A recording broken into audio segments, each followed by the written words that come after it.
Assalamualaikum warahmatullahi wabarakatuh and very good day to Puan Linda. So today our group are going to present about the organizational culture and change. So our group decided to choose a company Sime Derby. Alright, so this is our team members. So myself is Siti Farah Wahida with metric numbers F1029 and my group members which is Nurisha Zona Atirah F1038 and Pushri Nabila Husna 1041. Alright, so this is our table of content. So in this our presentation, we are going to present about the profile company which is Sime Derby and what are the changes in Sime Derby, who is involved the changes in Sime Derby, why the changes need to be implemented in Sime Derby, when were the changes implemented in Sime Derby, and how were the changes implemented in Sime Derby, organizational culture in Sime Derby company, and last but not least, conclusion. So this is our profile company which is Sime Derby that we found. So Sime Derby Berhad was founded in 1910 and it's headquartered in Kuala Lumpur. It is listed on Bursa Malaysia and operates mainly in two core sectors which is industrial and motors. The company has a strong presence across 70 countries, employing over 20,000 people worldwide. Some of well-known brands it represents include BMW, Ford Jaguar, and Caterpillar. Sime Derby's vision is to be leading a multinational corporation that delivers sustainable value to all stakeholders. Its core values include integrity, respect, excellence, enterprise, and safety. In 2017, Sime Derby underwent a major transformation by demerging into plantation and property business into separate companies. This allowed Sime Derby Berhad to focus entirely on its industrial and motors division by helping the company to become more specialized and competitive globally. So, fun fact about the Sime Derby. Sime Derby is one of the oldest and most diversified companies in Malaysia, which is over 110 years old. Alright, next, what are the changes that happened in Sime Derby? So, one of the biggest changes in Sime Derby Berhad history was the demerger of the group in 2017. Before the demerger, Sime Derby was a large and diversified company involved in plantation, property development, industrial equipment, and motor business under one roof. However, managing such a different business together became more complicated and slowed down the growth. To solve this, company decided to separate into three focused entities. After the demerger, three new companies were created, which is Sime Derby Berhad, which focus only on industrial and motor business, Sime Derby Plantation Berhad, specializing in palm oil plantation, and Sime Derby Property Berhad, which is handling the property development. So each of the business could now operate independently with its own leadership, strategy, and financial focus. So, after the merger happened, Sime Derby Berhad made an important shift in its core business focus. Before the change, Sime Derby was involved in many different industries, including plantation, property, industrial equipment, and motors. But after 2017, Sime Derby Berhad decided to focus only two main sectors, which is industrial and motors. This means that the company now concentrates on selling and servicing heavy equipment through brands like Caterpillar and distributing and retailing cars like BMW, Jaguar, Ford, and Hyundai. So, by narrowing its focus, Sime Derby Berhad could manage its business more efficiently, make faster decisions, and compete better in its global market. So, it exit industries that were not part of their core strengths, such as property and plantation. Next, another important part of the change at Sime Derby Berhad was the restructuring of leadership and organization. After the demerger, each of the three companies, which is Sime Derby Berhad, Sime Derby Plantation, and Sime Derby Property Berhad, need its own leadership team and the board of directors. So Sam Rabi Berhad appoints a new CEO and management team who focus only on growing the industrial and motor business. Similarly, Sam Rabi Plantation and Sam Rabi Property Berhad had their own CEOs and leadership teams specializing in their respective industries.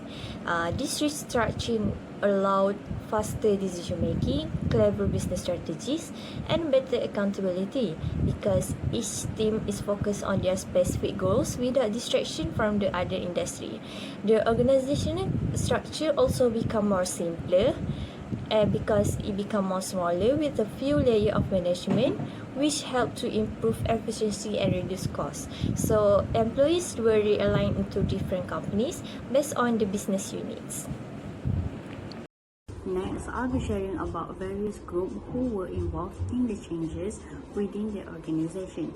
This is because changes requires collaboration. The first group is Board of Directors and CEO. Their role is to plan and lead the changes. They not only provide vision but also directed the execution with authority and clarity. The second group is employee. They transition into new structure. Their active involvement was crucial in ensuring the change was implemented smoothly and effectively. Third group is shareholder. They approve the merger, which means they support the direction by approving the proposed changes. The fourth group is regulatory bodies. They give approval and guidelines. They ensure the entire process adheres to the legal requirements. The fifth group is consultant and advisor. They help plan and execute the demerger, such as offering insight and strategy to navigate challenges effectively. And lastly, the sixth group, which is the customer and partners, continue to support the business. Their loyalty is highlighted because the trust and value that they have built over the years. In summary, the success of these changes was a result of teamwork and the dedication of everyone involved. Moving on to why the changes needs to be implemented. The first is unlock shareholder value, which split businesses to show true value individually. This separation allows investors to see the potential and strength of each business. Second is focus on core business, like specialize in industrial and motors only. Specializing in this, we can channel our resources, expertise, and energy more effectively, driving growth and development where it matters most. Third is increase efficiency and speed, faster decision making, and more agile responses. Organization can respond faster to challenges and opportunities, driving success in competitive market.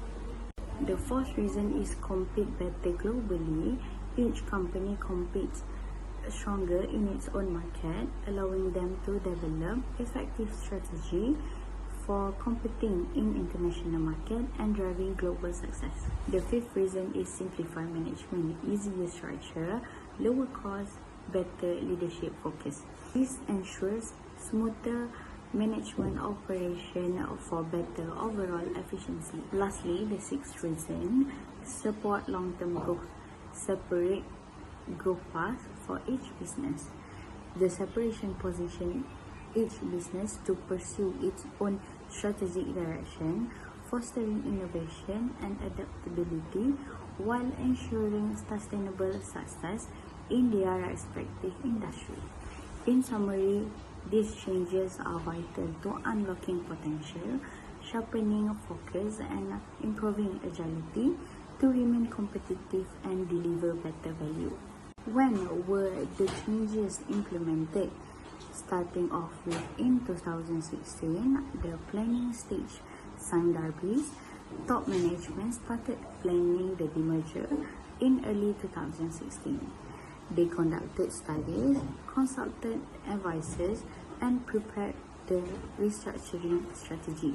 In February 2017, the official announcement, Sam Darby officially announced the plan to split the group into three separate companies, which is Sam Darby Berhad, Sam Darby Plantation Berhad, and Sam Darby Property Berhad. In mid-2017, the implementation period, they carry out internal reorganization, they finalized employee movement, they submitted paperwork to regulators, and prepared for stock exchange listing.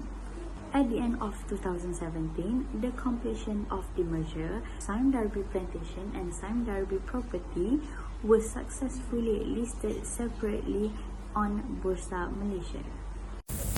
Okay, so now I'm going to continue with our next slide, which how the changes implemented the company itself. So the first one, we have the strategic planning and approval, which the board of director and top management work with external consultants like legal, financials and business advisor to design the merger strategy, which these experts provide insight on how to divide assets, handle liabilities and structure the new independence of company itself.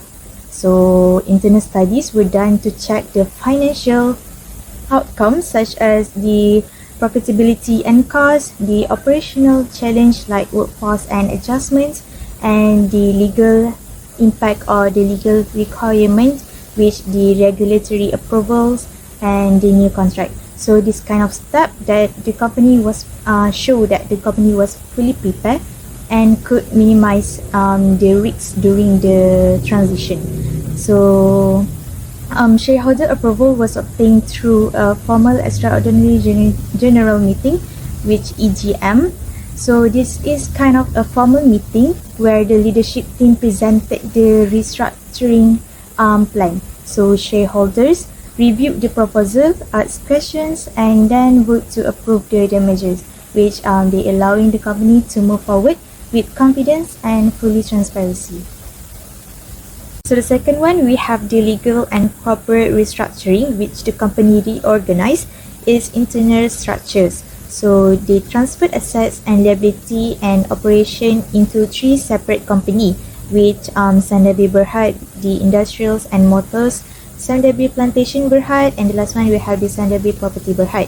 So basically internal studies were done to check the financial, operational and legal impact. So the studies carefully assess how the restructuring would affect the company finance, daily operations and compliance with legal requirements, which this kind of studies will help to identify any risks and prepare the management to handle potential challenges earlier.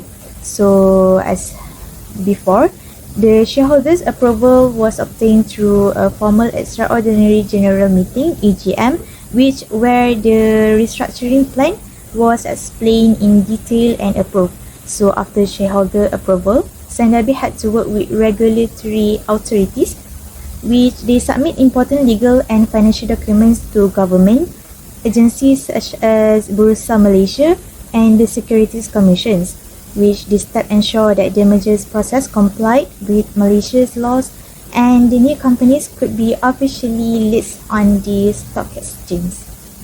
For the second one, we have the communication and stakeholder engagement, which we know that organized communication was critical to avoid misunderstanding and keep everyone supportive and operation into 3 separate companies. Let's look at the first one. We have the employees, industrials, and motors, organized the town hall meetings where leaders and the last one we have the upcoming changes.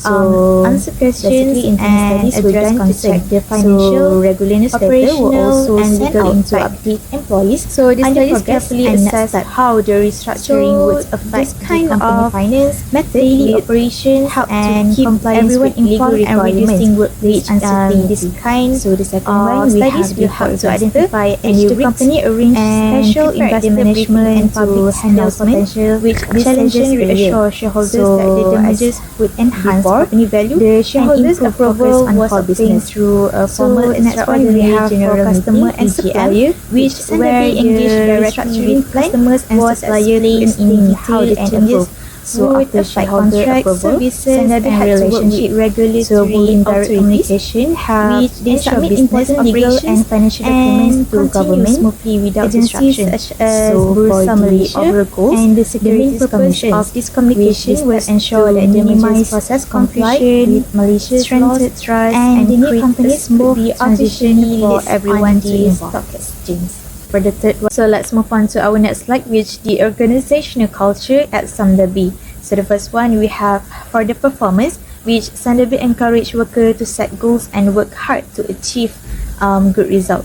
So basically, good performance is recognized and rewarded, motivating staff to maintain high standards across all departments. So the second one, we have the innovation and adaptability, which the company supports new ideas and is ready to change when needed to stay successful, which employees are encouraged to think creatively and to be open to change, especially in responding to market trends and global challenge.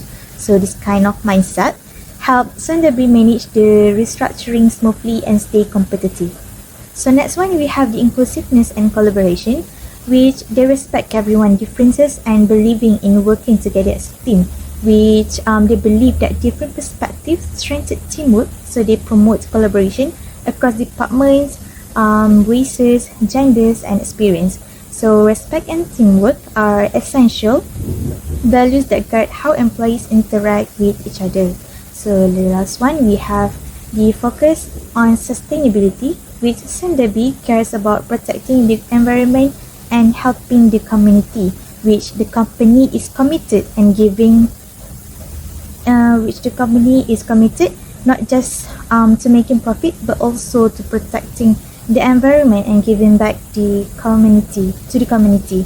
So this one of the initiatives such as reducing carbon emissions, responsible sourcing and community development program show their serious commitment to sustainability.